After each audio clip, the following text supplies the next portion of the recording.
With me today is Wolfgang Glatzer, a preeminent and world-renowned well-being researcher.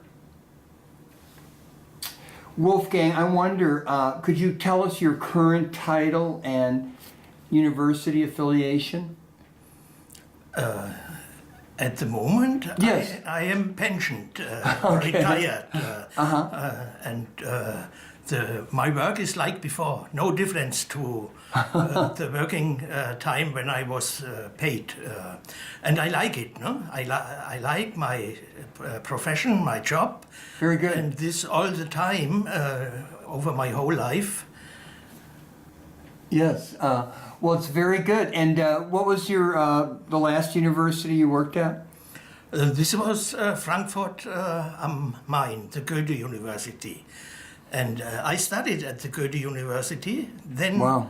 I had to leave it about 8 years to Mannheim. And then I got a call back to Frankfurt. And I liked it so much that I stayed all the time in Frankfurt.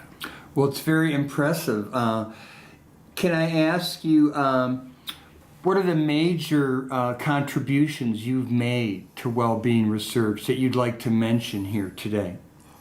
Oh, that's difficult to Yes. say, because I have many contributions, and I prefer always that others say this is important or not so important. But I think the book about quality of life, which I published together with Wolfgang Glatzer in '84, was one of the really important contributions to the discussion into society. And what was the title of that book? Quality of life in Germany. Very good. And how was this so groundbreaking or significant? What did it have to present new in its ideas? Nobody did this before. Very good. To make several surveys, to look at the feeling and the evaluations of the people. This was done the first time, but in between now there were many studies similar like this, and it was an opening Yes. for this kind of research. Well, it's very important. You were a trailblazer in that case with Professor Zapp. Can you tell us what you, were there any findings from that first study that you could share with us, or? I try to remember under jet lag conditions. Yes. Well, let me ask you this: were there any are there other research projects that were that significant or nearly that significant that you remember that you've invested your time in? Because I know you've written hundreds of books and articles. In the last 10 years, I have guided a big study about the welfare state in Germany. Its conditions, its chance to enlarge it, also the satisfaction of the people with the welfare state. And this is a very important instrument in German politics, Yes. in European politics, Yes. I should say. Okay. Is this study completed, or is it still going on? No, it's 4 volumes have been published from this studies, and I had a number of colleagues which worked with me. I should mention. Yes. This. Can you tell me? Can you tell me any of the findings of this study and the German welfare state? Anything that you'd like to share? This is the point where I had the impression you should inform me before to think about some problems. Well, let me ask you this. We should stop for a moment, and I have to think. Well, let me ask you something else. I had another question for you. You're such a preeminent researcher with all this work you've done. Yes. Is there anything that you've learned that has practical implications for the everyday person, or maybe a policymaker, that you think is important? Yes. One main point is that I think sociology should be. Make the studies in a way that ordinary people can understand it. I see. Very good. sophistication of sociological studies without any consequences, this is not good and bad for sociology. And I see. So we need to write things in a way and disseminate them to the common man and woman who are not professional researchers. This is said for the study we are doing here also. Yes, that's right. It should not for the top scientists, but for interested people. Yes, and I've understood that the Halloran History of Wellbeing project, there will be two different kinds of publications, actually. One for the common man and woman and one for researchers, perhaps. This is a possibility to work with. Yes. But nevertheless, sometimes I have the feeling that the sophistication is too much, which we have in our studies. Yes. Are there any findings or ideas from your years of work that you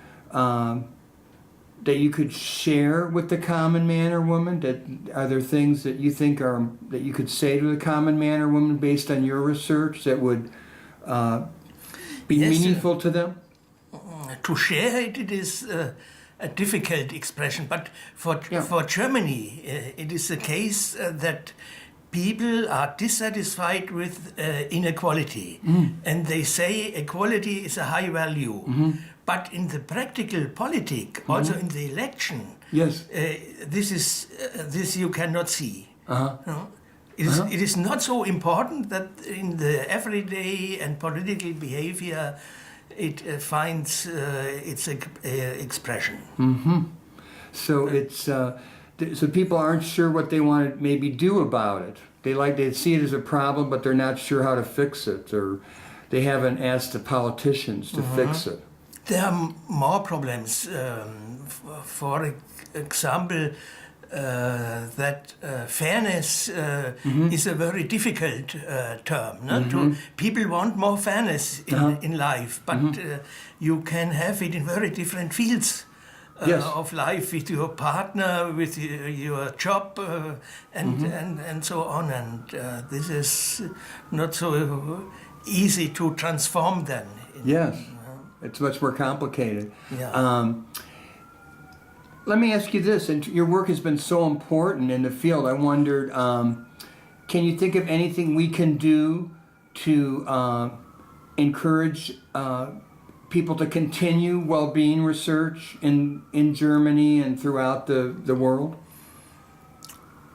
It is not so easy. In Germany, only few colleagues are working in this field, and I'm astonished because the chances are very good to be invited to Philadelphia or somewhere Interesting.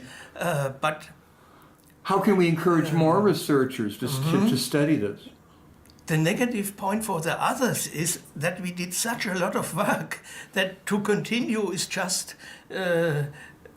continuing our work, but not finding a new approach. I see. Yes, many researchers want to discover or explore something brand new, so they may not be as interested in continuing. Are there? Yes, replication is which is so important, that we have continual data. Yes. But it's not high estimated in social sciences. Yes, I see that in my own field. So there's a challenge in luring new academics to this area because of all the many studies and books that people like you have written. Is there anything else we can do to keep the field vibrant and alive, and groups like the International Society for Quality of Life Studies, or? There are many possibilities. What I'm doing, perhaps as my last big work, is a global handbook of well-being and quality of life. And there are 40 colleagues from our group here are participating. And how exciting! Fantastic is that they participate without being paid. Yes, Yeah, amazing. It's a collective a collective endeavor, no? Yes, yes, endeavor, yes. To come to more success in this field by Yes. this behavior. Mm-hmm. Well, that sounds very ambitious. When will this book be published? Is it, do you anticipate?